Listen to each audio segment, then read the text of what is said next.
Graça e paz a todos. Vou tentar em português. Graça e paz a todos. Amém. Hoje é o último domingo, né? Da década, é isso mesmo?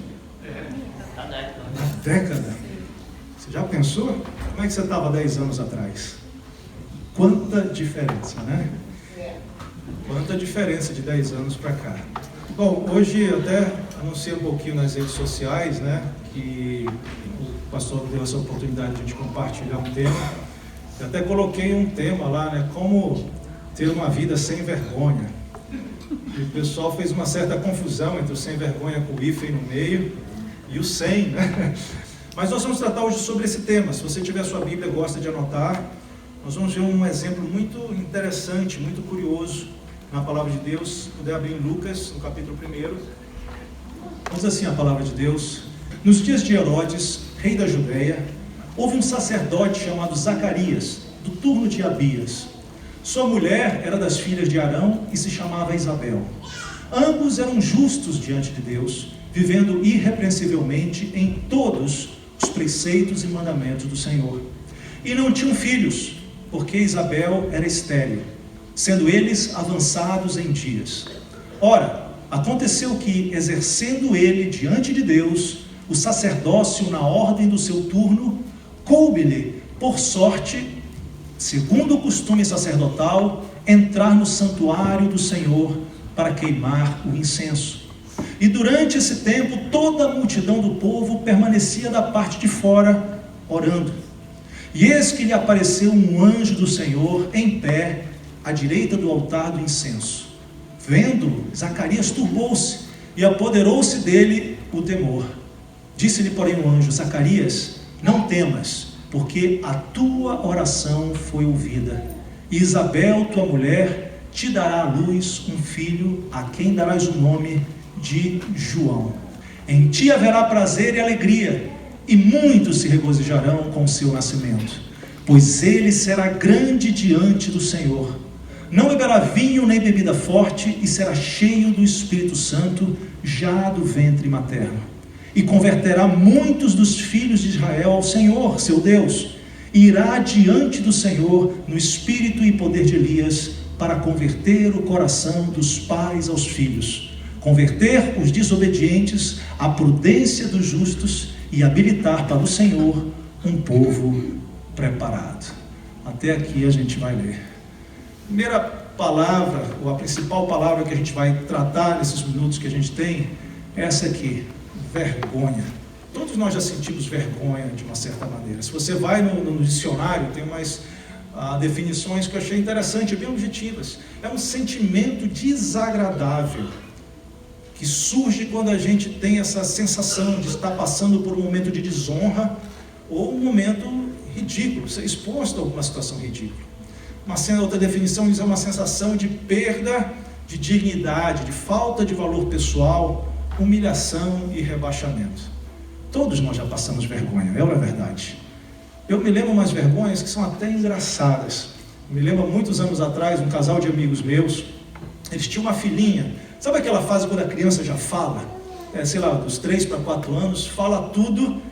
E você sabe que criança é sincera, é honesta, né? Ela fala, como a gente usa a expressão, na lata. Gente, esse casal de amigos recebeu uma visita na casa deles. E essa visita que chegou, essa senhora que chegou, não conhecia. E ela era uma gracinha, essa menina. Aquele cabelo todo encaracolado, os olhos claros, assim. E ela chegou, essa senhora viu, pegou ela, colocou no colo e falou assim: mas que menina linda! E a garotinha usou uma expressão que é bem comum lá, nossa, lá do Pará, e falou na cara dela: égua, que boca fedida. Os pais, com vergonha, né? E só para explicar, égua pra gente é uma expressão, né? Como caramba, alguma coisa assim. Quando os pais viram aquilo, foram para ela: não, filha, não é isso não, não é isso não, filha. Aí ela voltou: é sim, papai, tá muito fedida a boca dela. Como você se sentiria sendo um pai numa situação dessa? Uma tremenda vergonha, é ou não é verdade? Eu imagino que situação engraçada. Algumas situações de vergonha, eu creio que até servem às vezes para nos motivar. As pessoas reagem de uma maneira diferente. O meu irmão, vou contar uma coisa assim mais reservada, meu irmão é músico, ele é músico de verdade, não é que nem eu. Ele é formado em música, mestrado, doutorado, estudou na Rússia e tal. Mas quando a gente começou um grupo de louvor há muito tempo, ele era um adolescente, ele estava começando a aprender assim, música assim, mais que a gente chama estilo popular. Nós fomos tocar num evento, era a primeira vez que o nosso grupo foi tocar num evento de fora, era na Universidade Federal lá do Pará. E a gente louvou, foi tocar empolgado, primeira vez que ia tocar com um baterista. E a música estava indo mais ou menos, apesar do nosso vocal, que sempre foi ruim, nós éramos 8 rapazes cantando. E o nome do grupo era Ceifeiros, como na Bíblia, né? Mas depois saiu mais 2 e o pessoal começou a não chamar mais de ceifeiros, começaram a chamar de seis feios. Até hoje eu não entendi totalmente porquê, mas a música estava indo bem. No finalzinho tinha uma hora que ficava só o piano. E era o momento do meu irmão dar um acorde lá. Gente, quando ele foi tocar esse acorde, mas ele tocou uma nota tão fora, tão errada, e a gente gravou na fita cassete, né? Aquilo ali chega a dar um arrepio na alma e no espírito quando a gente ouvia aquela nota. Eu acho que ele se sentiu tão envergonhado por causa daquilo, que ele deve ter colocado um propósito na vida dele. Ele era adolescente mesmo. Ele disse: eu nunca mais passo uma vergonha tocando. Então, para vocês terem ideia, meu irmão nem gosta de tocar comigo. Ele não quer passar vergonha. Só quer estar com alto nível. São situações de vergonha que eu acho que nele motivaram ele a dizer: eu vou estudar e eu não vou mais errar, eu não vou mais passar vergonha tocando. Eu não tive essa mesma aspiração dele e continuo aí do mesmo jeito. Mas existem alguns tipos de vergonha que são bem mais sérios e deixam marcas muito profundas nas pessoas. Essa semana eu assisti o Joker. Quantos assistiram já o Joker, o filme do Coringa, né? E ali eu estava estou estudando material na área de psicologia para aquelas aulas que eu dou na área de liderança e na área de autoconhecimento. E é engraçado que aqui fala sobre esse sentimento desagradável, essa questão, você ter um certo medo em relação às coisas. E o medo é uma das emoções básicas que a psicologia apresenta, né, nos seres humanos. E a vergonha, alguns estudiosos da psicologia veem, digamos, numa segunda categoria de emoções, de sentimentos que as pessoas têm e que são intrínsecas ao ser humano, a sensação da vergonha. Essa definição que a gente está vendo aí. E nesse filme, eu não quero dar spoiler, mas basicamente existem pessoas que passam sistematicamente por agressões que vão começando a marcar essa sensação da vergonha. Tem um termo, né, do português assim, mais erudito, e está muito presente na Bíblia, o opróbrio. O opróbrio começa a tomar conta. As pessoas sempre estão te colocando numa situação de vergonha, estão te humilhando, e isso começa a afetar o psicológico, começa a afetar os teus sentimentos. E a gente sempre, do lado das nossas emoções, tem uma área do cérebro que está sempre trabalhando as nossas emoções para a gente sair, se desligar e se afastar das dores e se deslocar no rumo das coisas boas, dos prazeres. E quanto mais a situação da vergonha, aquilo que nos causa vergonha é ressaltada, mais a gente vai sendo ferido e machucado. E se a gente acompanha muitas das notícias de catástrofes dos últimos tempos, inclusive no Brasil, essa história de tiroteios em escolas, não é verdade? Muitas vezes a alegação é que eu fui muito humilhado, me fizeram passar vergonha, me expuseram em situações ruins, chamaram atenção para algo em mim que eu não gosto, ou me expuseram, falaram mal de mim, e essa vergonha foi tão forte, e a pessoa, por algum tipo de desequilíbrio, ou espiritual, ou psicológico, ela reage de uma maneira terrível, de uma maneira devastadora, de uma maneira satânica, sanguinária, e mata as outras pessoas. E a gente vê massacres como esses acontecendo, infelizmente, no mundo que a gente vive. Como é que a gente vai lidar então com vergonha? Porque cá para nós, gente, todos nós, de alguma maneira, a gente tem alguma coisa que a gente, né, sente um pouquinho de vergonha. Não sei vocês, né? Mas às vezes eu digo: caramba, tem que ajustar isso. Muitas vezes tem a ver com o físico, né? Você olha no espelho e você diz: nossa, como eu sou lindo, como eu sou linda. Tem gente que está se alegrando aí, rindo, né? Deus me revelou. Mas aí você olha e diz: não, mas se eu tivesse, o meu cabelo tivesse diferente, o meu nariz. São coisinhas que às vezes a gente vai deixando que aconteça. Às vezes são outras áreas, talvez é na maneira de falar, talvez uma questão ligada à educação, talvez uma questão ligada à família. Todos nós, de alguma maneira, a gente tem algum ponto que talvez a gente não se sinta muito à vontade para abrir, para conversar, para expor. Aquilo nos causa vergonha. E no texto que nós lemos, no começo de um relato, eu sei que até eu mencionei aqui uns domingos atrás, na hora do louvor, alguma coisa sobre isso, sobre justamente essa realidade. Nós vemos um casal, a história de um casal, Zacarias e Isabel, e eles tinham uma realidade de vergonha na vida deles. Quando você olha o relato que é dado aqui nesse primeiro capítulo, e Lucas era um médico, era uma pessoa que quis escrever um relato histórico bem fidedigno do que aconteceu com a vida de Jesus como um todo.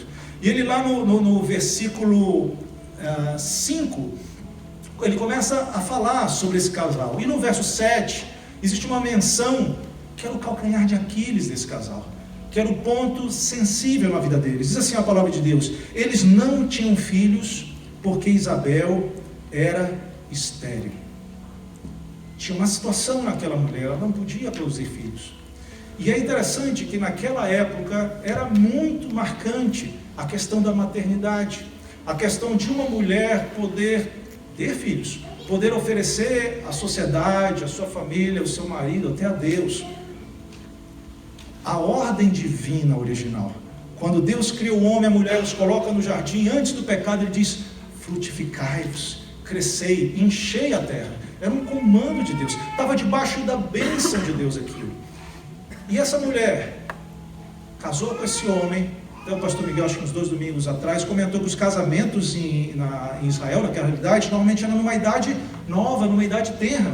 Então você imagina essa mulher na expectativa, casou, nova, talvez antes dos 20 anos, o tempo foi passando, o primeiro ano, um pouquinho depois, e o filho não vinha, e o filho não vinha. E passou uma década, passou 2, e naquele momento começou a se materializar uma realidade de vergonha. Ela começou a se sentir: eu não vou realizar na minha vida um sonho que era tão grande. E não era só uma questão de sonho, naquele período era algo quase visto por alguns como uma maldição. Se você vai na Bíblia, quando você lê Deuteronômio 7, 11 em diante, Deus, quando está falando de bênção, ele fala: povo de Israel, quem tem a minha bênção vai ser frutífero. Os teus filhos, você vai ter filho, assim por diante. Você vê nos Salmos, falando sobre a bênção do Senhor, sempre associado, conectado a ter filhos.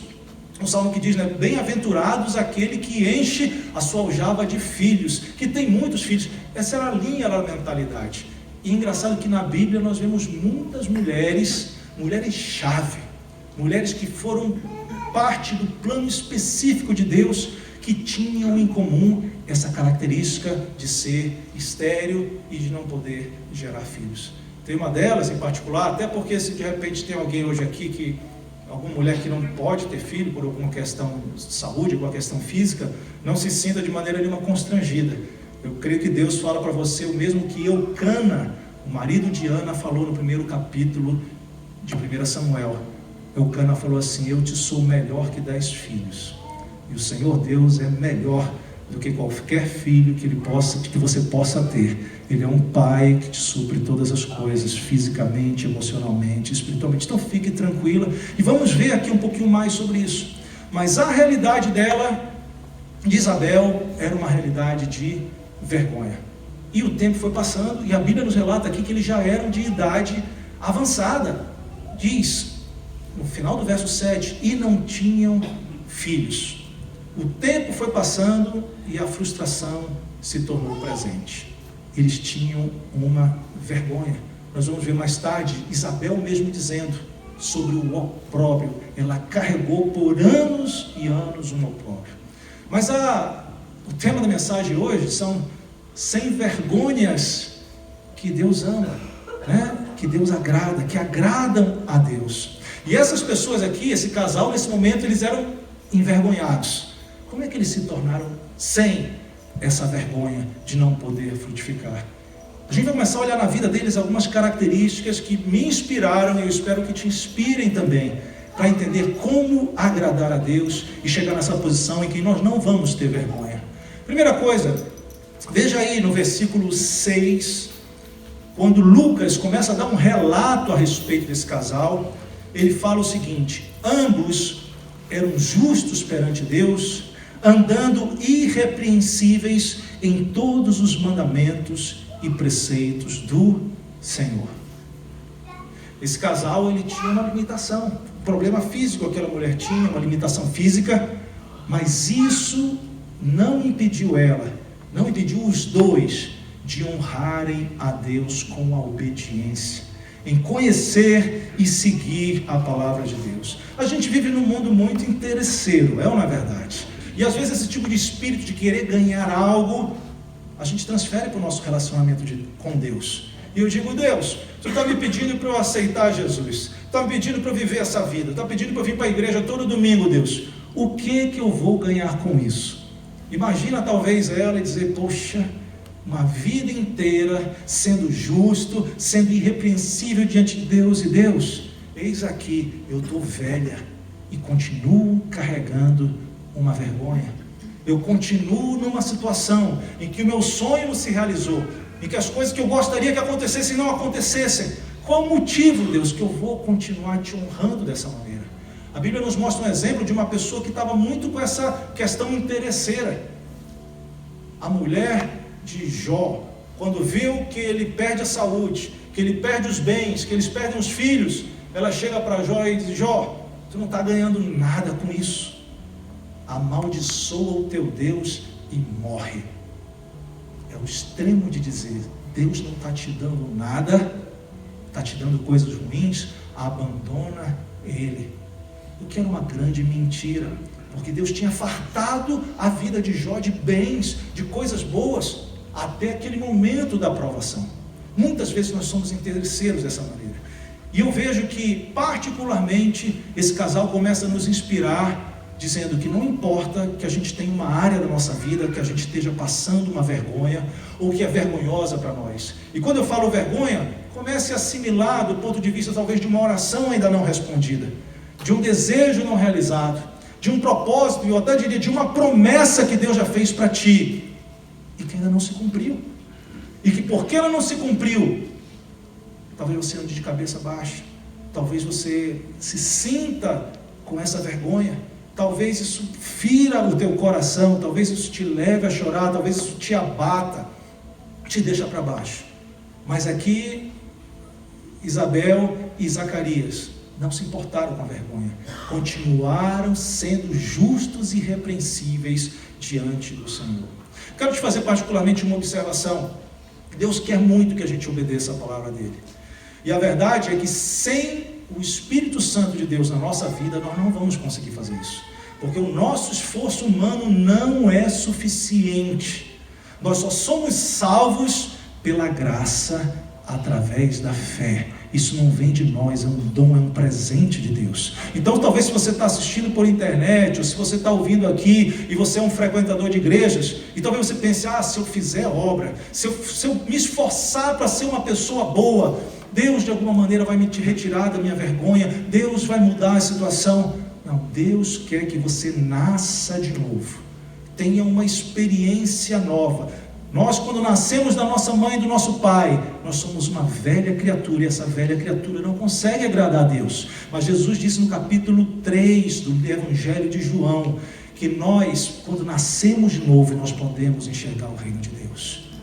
Pelo nosso esforço, nós não vamos conseguir cumprir a vontade de Deus. Eu me lembro da minha primeira viagem missionária, bastante tempo atrás, e ali a pessoa que estava nos interpretando na Europa, uma mulher inteligentíssima, com pós-doutorados e assim por diante, e a gente falava sobre Jesus com ânimo, né? Os missionários estavam comigo, e um dia ela falou: olha, eu acho tão interessante vocês falarem assim, eu já li fulano de tal, eu já li o teólogo tal, eu li isso de Santo Agostinho, eu li não sei o quê, mas eu não entendo, não sei como é que é isso. Porque não adianta seguir uma religião se realmente o Espírito Santo não trouxer a semente do Evangelho dentro do coração e fazer uma vida nova, sobrenatural, a vida de Jesus brotar dentro do nosso coração. Aí a gente é nova criatura, aí nós vamos ter deleite na palavra de Deus, e apesar das nossas imperfeições, nós vamos querer viver como esse casal, de maneira justa e irrepreensível. E mesmo nos momentos que a gente não conseguir, Jesus vai ser o nosso advogado, para nos perdoar nos momentos dos tropeços, das quedas, e nos levantar e nos manter rumo ao caminho que Ele tem para nós. A primeira chave que esse casal usou para sair de uma situação da vergonha e chegar numa posição na qual eles não tinham mais vergonha, muito pelo contrário, foi a integridade. Alguém justo e alguém irrepreensível diante de Deus. Como é que a gente está andando diante do Senhor? A gente valoriza isso? Ou será que a gente está vivendo de qualquer jeito? Particularmente eles conheciam, a Bíblia diz aqui, em todos os mandamentos e preceitos do Senhor. O povo de Israel era um povo que estudava a palavra escrita de Deus. Qual o nosso conhecimento da palavra escrita de Deus? Qual a nossa observância sobre as coisas que estão na Bíblia? Infelizmente, apesar do Evangelho estar alcançando milhares e milhares de pessoas no Brasil, em tantos lugares, as pessoas estão ouvindo, estão se aproximando, estão simpatizando, mas não estão conhecendo a Bíblia, que é o livro que nos dá base. Infelizmente são pessoas sem doutrina, sem conhecimento dos ensinamentos de Jesus. E se a gente não conhecer, a gente não vai conseguir viver o que Deus quer para a gente. Integridade, justos e irrepreensíveis em relação aos mandamentos de Deus. Mas eles não pararam só nisso aí. Eu acho interessante que quando você olha o relato da Bíblia, você mostra aí que os dois, e particularmente Zacarias, ele não parou a vida dele. Ele não parou o ministério dele por causa da vergonha, por causa da frustração. Às vezes, né, eu já ouvi história de gente que parece assim um mimado espiritual. Ah, Deus não me respondeu, eu não vou mais para a igreja. Não vou mais falar com o pastor. É com o pezinho. Uma maturidade muito grande. Não vou mais atender os visitantes, não vou mais cantar no louvor. Zacarias não deixou que a vergonha, que a frustração que ele passou. Talvez você pense que não ter um filho não é coisa tão grande, mas pense na sua frustração. Até que ponto será que algo pode te impedir de continuar servindo e fazendo a obra de Deus? Quando você vê aí, no verso 8 adiante, mostra que ele tinha uma rotina. Ele era de uma tribo, da tribo sacerdotal, e ele continuou servindo o Senhor. O verso 8 diz: aconteceu que ele, exercendo ele o sacerdócio diante de Deus, na ordem da sua turma, ele seguiu trabalhando segundo o costume sacerdotal, como diz aqui o verso 9. Ele era uma pessoa que desenvolveu o seu ministério. O que é ministério? O que é o ministro? A tradução é um servo, é alguém que faz um serviço para outrem. E particularmente todos nós, se você é um cristão, quando você veio para Jesus, você foi batizado dentro do corpo de Cristo, que é a igreja. Jesus, você passou a ser parte do corpo de Jesus. E eu quero dizer uma coisa: Jesus é fitness. Jesus é sarado. O corpo dele é ativo, o corpo dele tem energia, o corpo dele tem poder. Jesus não tem tecido adiposo assim que não está fazendo nada. Você está entendendo? Quem está no corpo de Cristo tem algo para fazer para o Senhor. Você tem algo para fazer para o Senhor. E eu até vou te dar uma cutucada aqui em nome do pastor Miguel. Se você não está envolvido numa atividade da igreja, você está querendo ser, né, uma parte do corpo de Cristo que não funciona. Você vai sair do corpo, vai ser cortado da árvore, porque o corpo de Cristo é ativo. Cristo é a cabeça e nós somos os membros desse corpo trabalhando para Jesus. Você é um trabalhador. Então já estou dizendo, se a sua carteira de trabalho espiritual, ministerial não está assinada, se esperte. Olha o exemplo de Zacarias. Talvez você diga: eu estou com uma vergonha, eu estou com uma dificuldade. Ele tinha essa vergonha e dificuldade, mas ele continuou trabalhando para o Senhor. Ele continuou cumprindo o chamado, a responsabilidade ministerial que ele tinha. Mas não foi só serviço, no sentido de uma ação física de fazer algo. Tem algo que eu acho interessante, que diz justamente no final do verso 9, diz assim: ele teve a sorte de entrar no templo para oferecer o incenso. O incenso é aquela fumaça aromática. E sabe, gente, a palavra incenso tem mais de 150 vezes na Bíblia. Talvez a gente nem coloque muita ênfase, mas era um dos elementos presentes de uma maneira fundamental na adoração a Deus. Aquilo ali deixava o ambiente do santuário com um perfume diferenciado. Eles tinham uma fórmula de perfume para fazer aquele incenso. Era uma coisa sagrada. Tanto é que outros perfumes não podiam ser utilizados. Era algo específico, exclusivo para o culto e para a adoração a Deus. E teve gente que quis colocar fogo estranho, cheiro estranho na adoração do Senhor e sofreram as consequências disso. Zacarias e Ana, particularmente Zacarias aqui, não somente ele estava trabalhando para o Senhor, mas ele adorava a Deus também. Porque trabalhar é uma coisa, trabalhar é fazer a coisa física, mas adorar é um nível de relacionamento, é a nossa resposta a Deus, àquilo que Ele é. E quando alguém está diante de Deus, não tem outra opção, ela adora Deus, ela o reverencia, ela o cultua, ela reconhece que Ele é soberano, todo-poderoso, e nós somos limitados, humildes, falhos, e até que a tradução original e objetiva da palavra adoração, tanto no Antigo como no Novo Testamento, tem a ver com se prostrar, reconhecer a superioridade de Deus e lhe apresentar culto, reverência, honra, adoração. Amém. E aí cá para nós, né? Às vezes até a gente trabalha para Deus, mas parece que o adorar, assim, aquela coisa, quando a vergonha está presente, a gente pode dizer: Deus, por que a vergonha ainda não foi embora? Está difícil de adorar. Quantos aqui já tiveram... Não vou te perguntar não, vou só confessar. Eu já tive dificuldade de adorar a Deus. Nos momentos de provação, de luta, nos momentos de vergonha. Deus, onde está a tua mão? Lembra que o salmista às vezes perguntava: onde está, Senhor? Que nós ouvimos dos nossos pais: cadê aquele Deus? Mas aqui a inspiração clara para a gente.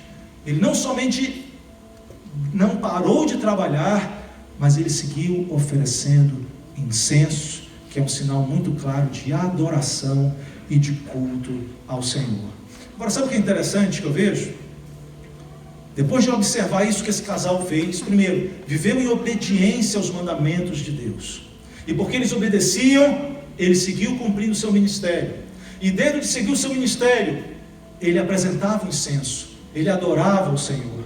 Isso conduziu eles justamente para um momento de transição. Um momento em que o propósito de Deus se cumpre e um milagre acontece. Eu queria que você percebesse bem uma coisa aqui. Tipo assim, Deus não está lá no trono, de perna cruzada, checando o Facebook. Ele diz: tem alguém me orando ali para mim. Deixa eu ver quem é. João. Desculpa, Zacarias e Isabel. Deixa eu ver o que eles querem. Eles estão pedindo um filho. Nem me lembrava daquela oração que eles fizeram 50 anos atrás por um filho. Deixa eu fechar o Facebook, deixa eu mandar um anjo lá. Foi assim que foi? Não. Séculos atrás, séculos antes desse momento de dificuldade que esse casal estava passando, Deus disse: vai chegar na plenitude do tempo, eu vou mandar o meu filho, o Messias, para revelar a minha vontade, para revelar quem eu sou. Mas o Messias, o meu filho, o Verbo encarnado, ele não vai chegar de qualquer jeito. Ele vai ter um batedor, ele vai ter alguém que vai na frente para preparar o caminho para a chegada dele.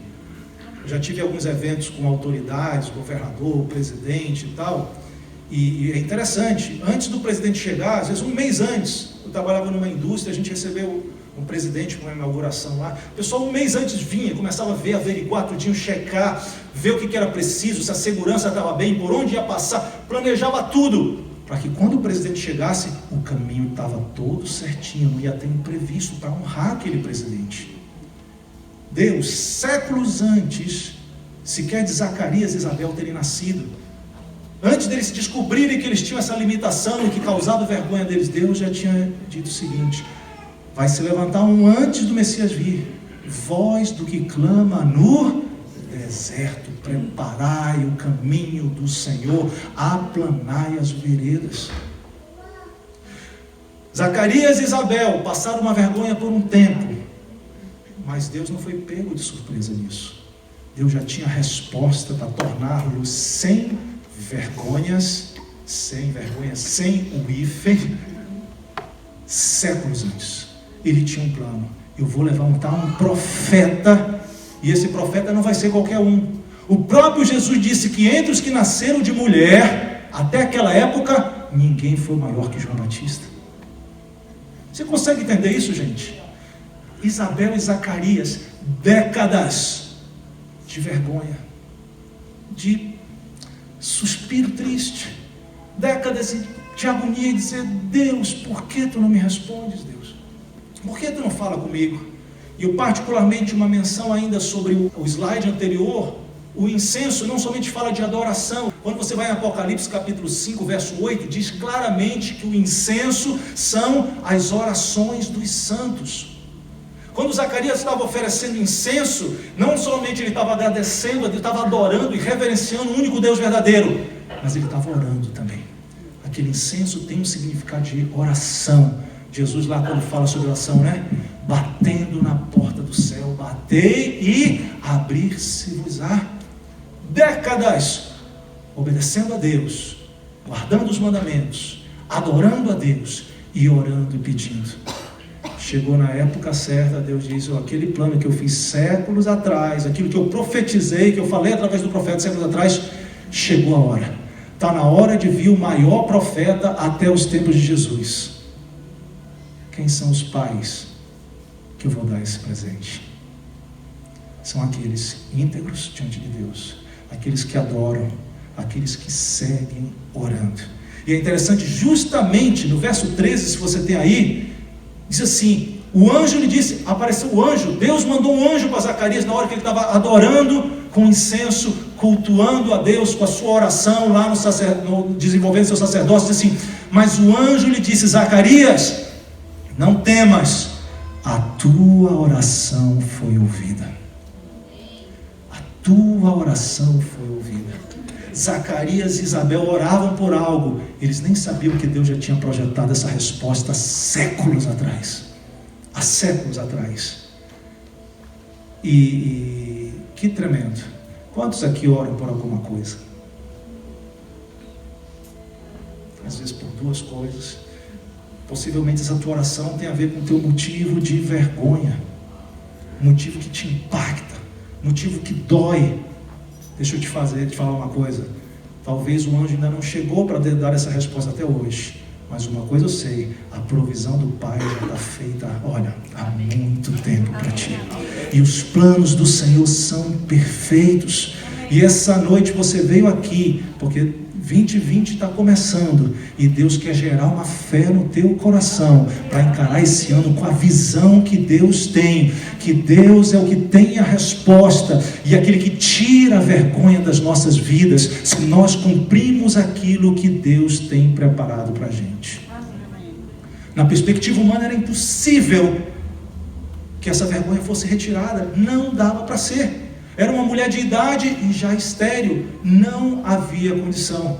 Mas é engraçado que o anjo, quando chega inclusive para falar com Maria, se você vê ali no verso, no capítulo 1 ainda, vamos lá no verso 36, o anjo chega para anunciar para Maria que ela ia ser mãe de Jesus, que ela ia parir Jesus. E no verso 36 ele está falando, diz assim: olha, eis que também Isabel, a tua prima, uma parente tua, alguém com quem você tem um laço, ela teve um filho na sua velhice. E olha o que o anjo diz: esse já é o 6º mês de gravidez para aquela que era chamada estéril. Você lembra do texto da Bíblia que diz assim, que Deus chama as coisas que não são como se já foram? Como se foram? O anjo está dizendo o seguinte: o pessoal, ao longo da vida de Isabel toda, disse: ó, lá vai a estéril. Lhe chamavam estéril. Ao longo da vida de Isabel, as pessoas reforçavam seu motivo de vergonha.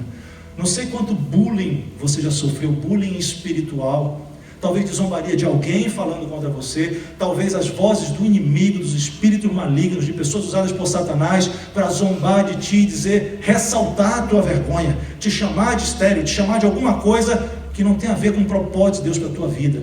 Mas aqui não importa se te chamaram, Isabel, de estéril durante toda a tua vida. Quando Deus chama de outro jeito, ninguém pode contra isso.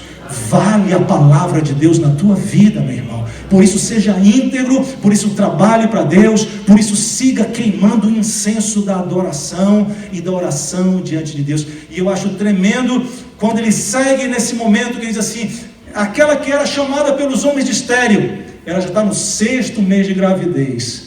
E aí a gente dá vontade de dar uma comemorada aqui como um gol do Corinthians, né? Muito mais, na verdade. Muito mais, na verdade. Ele diz assim: porque para Deus não há impossível em todas as suas promessas. Não importa o tamanho da impossibilidade, se os homens sempre te chamaram de estéril, se a tua vergonha tem sido reforçada por tanto tempo, quando Deus fala diferente, quando Ele promete algo, não vai haver impossível de maneira nenhuma. Ele já tem um propósito pelo qual isso vai acontecer. O milagre é feito da parte de Deus. E uma coisa que eu quero que você preste bastante atenção: a vergonha de Isabel, a esterilidade, não podia ser resolvida pelo homem, só podia ser resolvida, esse impossível só podia ser resolvido através de Deus. E quando Deus, para transformar o impossível possível, Ele faz um milagre. Preste bem atenção: um milagre, assim como um quadro pintado por um artista, lá no final recebe uma assinatura para dizer que foi ele que fez. O milagre é a assinatura de Deus na tua vida, comprovando que você está cumprindo o propósito do Senhor. No tempo certo Ele foi lá e disse aqui: aquela que era chamada estéril, mas eu, o Senhor, nunca chamei de estéril. Ela ia ser a mãe daquele que viria e que ia abalar, e que ia ser a pessoa que ia preparar o caminho do Messias. Para Deus não haverá impossível em todas as suas promessas. E o final de alegria e de honra, vou usar essa expressão, sem vergonha. Acho interessante quando no verso 24 desse mesmo capítulo, diz assim: depois daqueles dias, Isabel, sua mulher, concebeu, e por 5 meses se ocultou, dizendo: assim me fez o Senhor nos dias em que atentou em mim, para destruir o meu opróbrio entre os homens. Ela estava dizendo: olha aqui o barrigão, isso aqui é um milagre, é a prova que Deus destruiu a minha vergonha aqui nessa terra. Deus destruiu o meu opróbrio. Claramente ele está dizendo: Deus operou um milagre, só Ele podia fazer.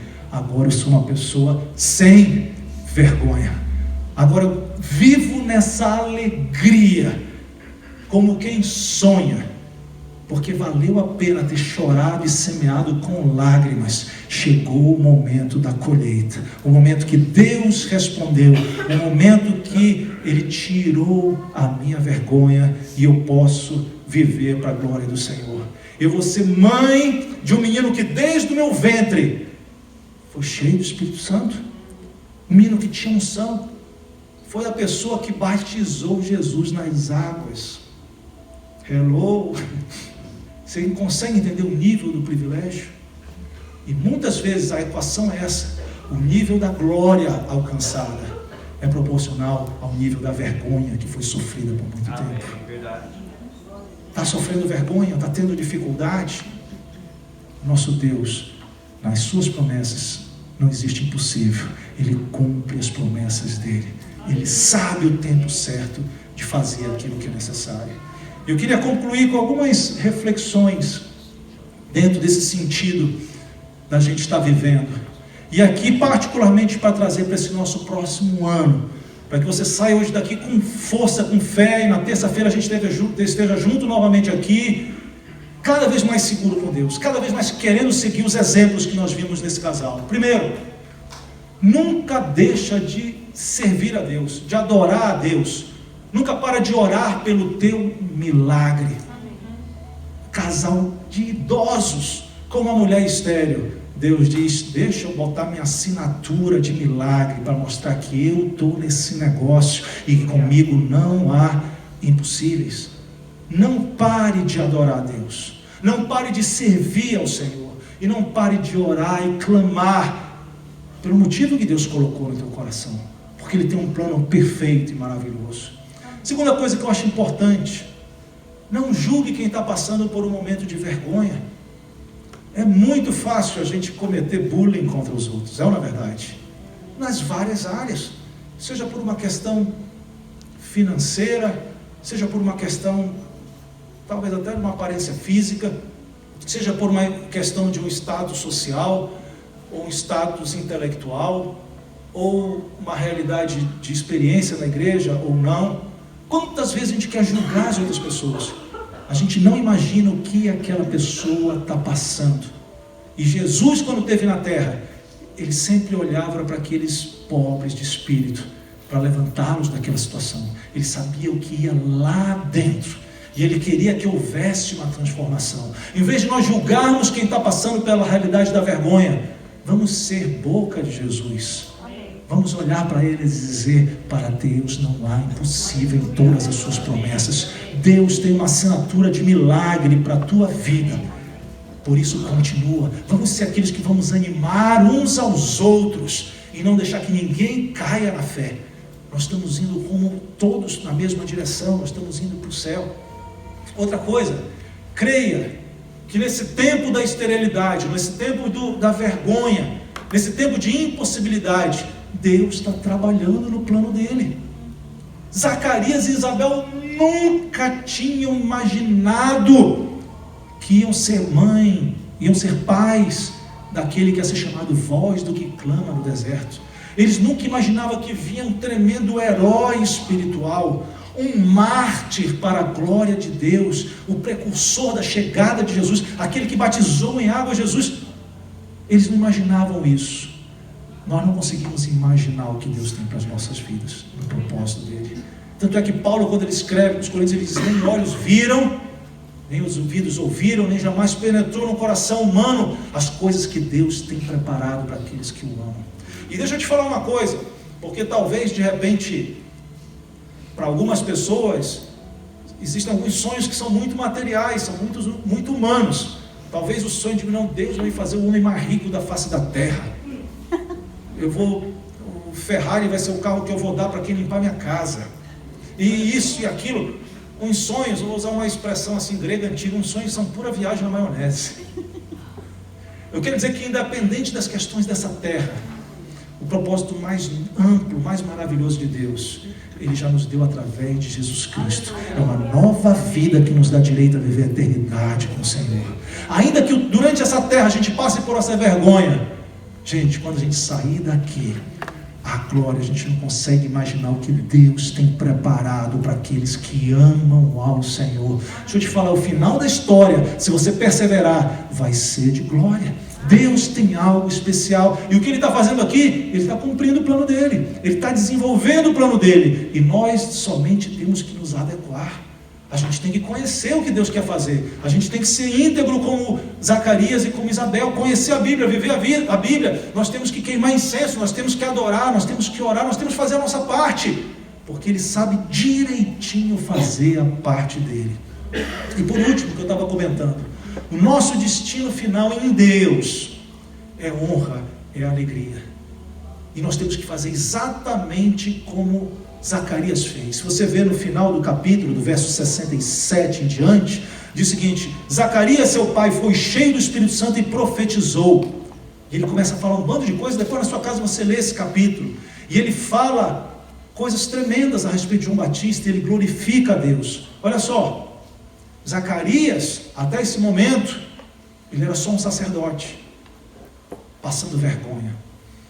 Quando chega o tempo que Deus transforma a vergonha dele em honra e glória, ele não somente é um sacerdote, mas ele passa a ser um profeta. Ele passa a dar testemunho. O Espírito Santo vem sobre ele, dando um testemunho, levando para ele para um novo nível espiritual. Para completar, para terminar e para a gente orar, eu vi uma frase de um pastor, não lembro qual foi o pastor, há muito tempo atrás, mas que me marcou e eu queria compartilhar com você. Ele diz o seguinte: a Bíblia é o livro dos opróbrios, a Bíblia é o livro das vergonhas. A Bíblia é cheia de histórias de homens e mulheres vivendo situações de opróbrio, vivendo situações de vergonha. Pense em todos eles. Vai ter momento de vergonha, vai ter momento de opróbrio.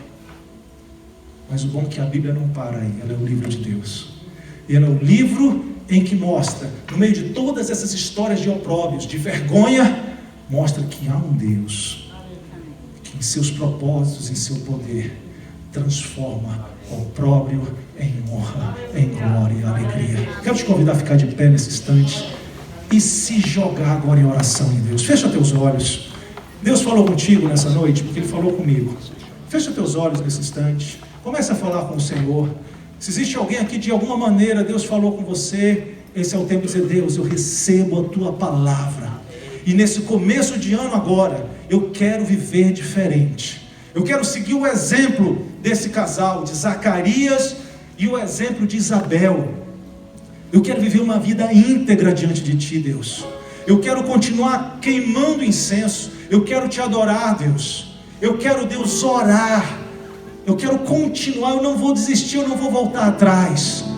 Deus, aumenta a minha fé, para que eu possa continuar nessa jornada. E começa a pedir: Deus, transforma o meu opróbrio, transforma a minha vergonha. Se você quiser erguer a tua voz e dizer: Senhor, me ajuda. Se alguém quer vir até aqui na frente, os pastores vão orar por você, rapidamente, por causa do tempo que já está avançando. Você pode vir, nós queremos orar e dizer: Senhor, completa a tua obra na minha vida. Se você vier, venha rapidamente. Venha dizer: Deus, eu quero vir, é um marco na minha vida. Eu creio que o Senhor é poderoso para transformar o meu viver. Venha e deixa o Senhor, chegue aqui invocando a Deus, invoque de coração ao Senhor. Pode vir bem para frente, ocupe esse espaço aqui e comece a falar com Deus. Comece a dizer: Senhor, eu ouvi Tua voz, eu quero que se cumpra na minha vida. Podemos passar assim mais para a lateral. Venha com fé, venha orando, venha falando com o Senhor, entregando a tua vida. Nós vamos orar nesse momento. Levanta as tuas mãos, se você puder erguer a tua voz. Os irmãos que estão aí, estenda a sua mão para frente também. Vamos orar e dizer: Senhor Deus, nós estamos aqui na Tua casa. Nós estamos às vésperas de um novo ano, meu Pai. E nessa noite, o Senhor está falando aos corações que Tu és o Deus que transforma vergonha em glória. O Senhor transforma vergonha em honra. O Senhor transforma uma situação vergonhosa em glória tremenda. Nessa noite nós oramos que os Teus propósitos se cumpram em cada vida que está aqui. Nós Te pedimos, Pai, em nome de Jesus, faz chegar ao fim esse tempo de vergonha. Assim como um anjo foi até Zacarias e trouxe uma palavra dizendo: acabou a vergonha. Há um Deus para quem não há impossível. Há um Deus que responde, há um Deus que cumpre profecias, há um Deus que tem propósitos. Que o Senhor esteja falando hoje a essas vidas e dizendo: é chegado o tempo. Senhor, levanta o rosto de cada um que está aqui nesse local. Se havia vergonha, um rosto abatido, Senhor, nos faz olhar para o alto, de onde vem o nosso socorro. Eleva os meus olhos para os montes. De onde vem meu socorro? O meu socorro vem do Senhor, que fez os céus e a terra. O guarda de Israel não dorme. O guarda de Israel está sempre vigilante. O guarda de Israel, ele vela sobre a sua palavra para cumprir. Pai Santo, nessa noite, Pai, nós recebemos a Tua palavra e pela fé lançamos uma semente de fé para o ano de 2020. Nós cremos que Tu vais estar fazendo crescer essa semente, que nós vamos colher respostas, Pai. Nós vamos colher milagres. Nós vamos ver a Tua assinatura, meu Deus, com milagres na nossa vida, mostrando que o Senhor é o Deus que está conosco em todo o tempo. Pela fé nós recebemos, Senhor. Ainda que o sol se ponha, Senhor, ainda que a noite chegue, Tu és um Deus que vai nos abrigar. Tu és um Deus que vai cuidar de cada um de nós. Nós ministramos Tua palavra de bênção, Senhor.